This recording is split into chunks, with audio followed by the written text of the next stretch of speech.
Saya berhasil mendapatkan ratusan juta rupiah dan ratusan ribu subscriber hanya dari konten tanpa menampilkan wajah. Di sini saya tidak akan jualan kelas karena saya ingin kalian mendapatkan apa yang saya dapatkan dan melebihi apa yang saya dapatkan. Makanya tonton video ini hingga akhir, jangan skip agar kalian paham karena ada beberapa cara dan beberapa step yang harus kalian pahami untuk mendapatkan itu semua. Tapi sebelum saya bongkar caranya, di sini saya mau ngasih lihat potensi pendapatannya biar kalian semangat dan tahu kalau saya bukan YouTuber yang cuma ngomong doang.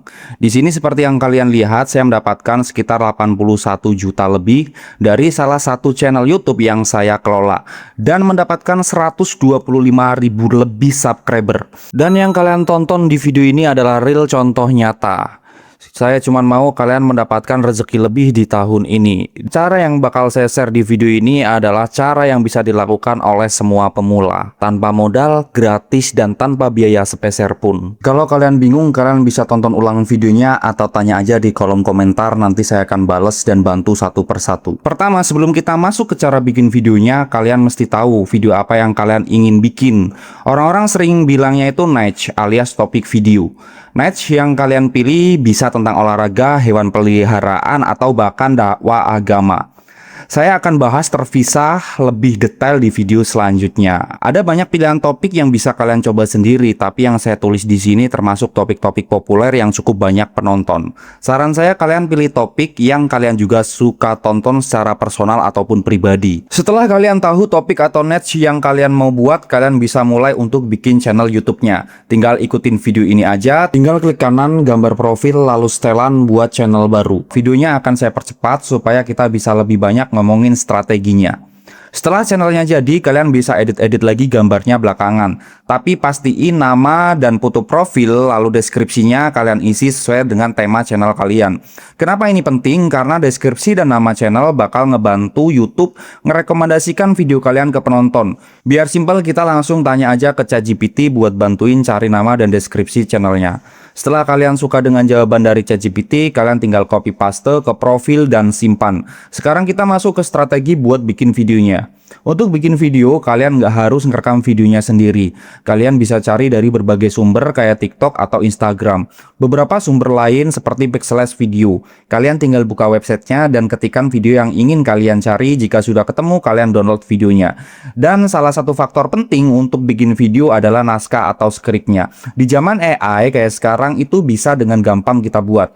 Kita bisa minta tolong ChatGPT untuk buatin skripnya. Kita cuma perlu bilang topik yang kita mau dan dia akan bikinin buat kita. Kalau mau, kita juga bisa bikin skrip sendiri pakai bahasa kita sendiri.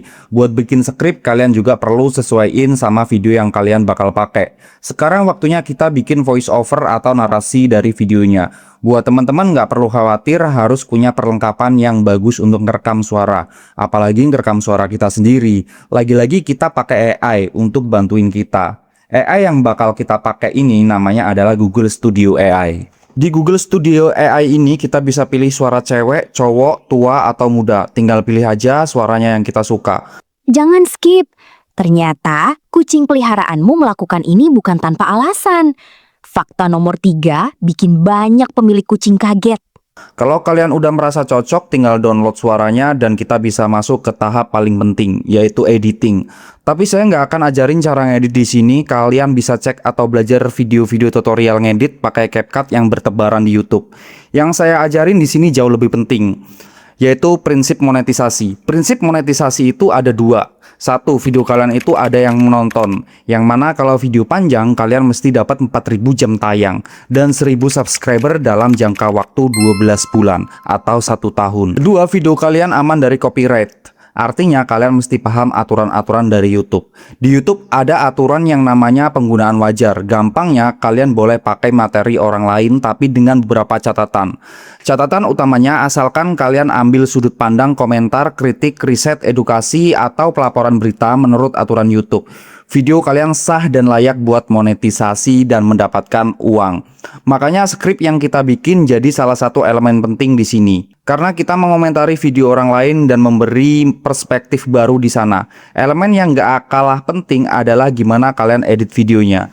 Saya ada beberapa tips yang udah jelas-jelas berhasil. Tips pertama, selalu gunain beberapa sumber video, karena kalau kalian ambil satu video dan cuma reupload mentah-mentah, pasti kalian akan kena copyright. Kalau nggak langsung kena copyright, saya jamin pasti akan terjadi di masa depan. Percaya sama saya karena saya pernah ngalamin sendiri. Kedua, pastiin kalau kalian pakai video, kalian cuma ambil beberapa detik aja.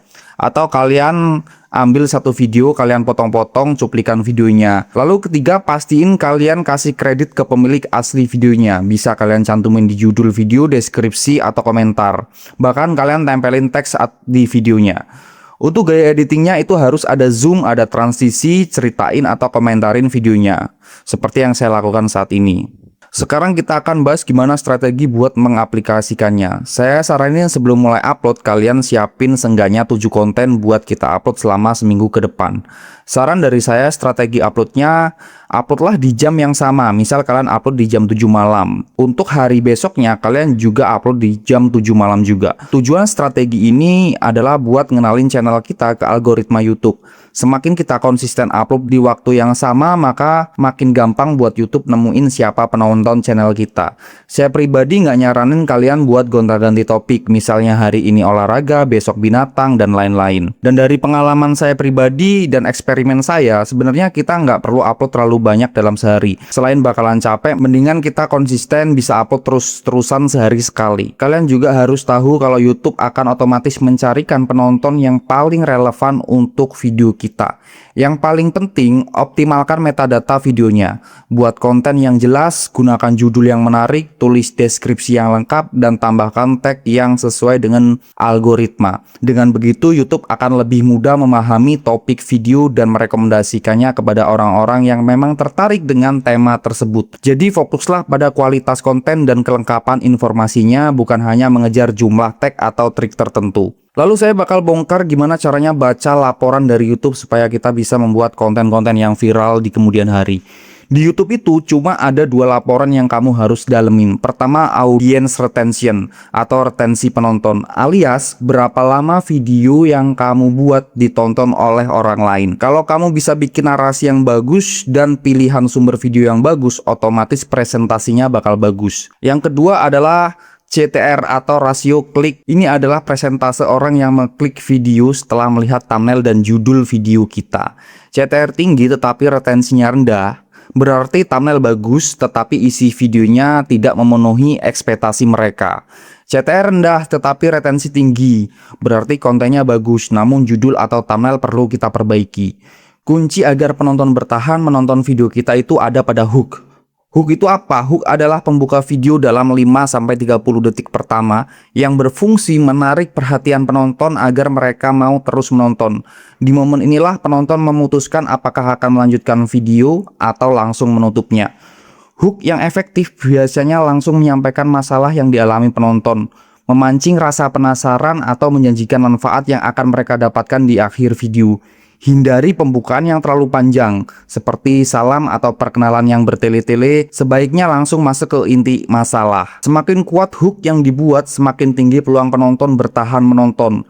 Jika retensi di awal video tinggi, algoritma YouTube akan lebih percaya bahwa video tersebut menarik, sehingga peluang direkomendasikan kepada lebih banyak orang juga semakin besar. 2 ini aja udah jadi senjata yang bisa kalian gunakan untuk bikin video selanjutnya. Kalian bisa pelajarin dengan cara lihat video-video yang viral gimana mereka ngedit videonya. Udah pasti di 5 detik sampai 30 detik pertama itu dipakai buat memancing perhatian kalian. Kalau ada yang mau ditanyain atau didiskusiin, jangan sungkan, tinggalin komen aja. Saya pasti usahain buat jawab semampunya. Kita sama-sama belajar, sama-sama berkembang. Makasih banyak udah nonton sampai selesai. Jaga semangat, terus berkarya, dan sampai ketemu di video selanjutnya.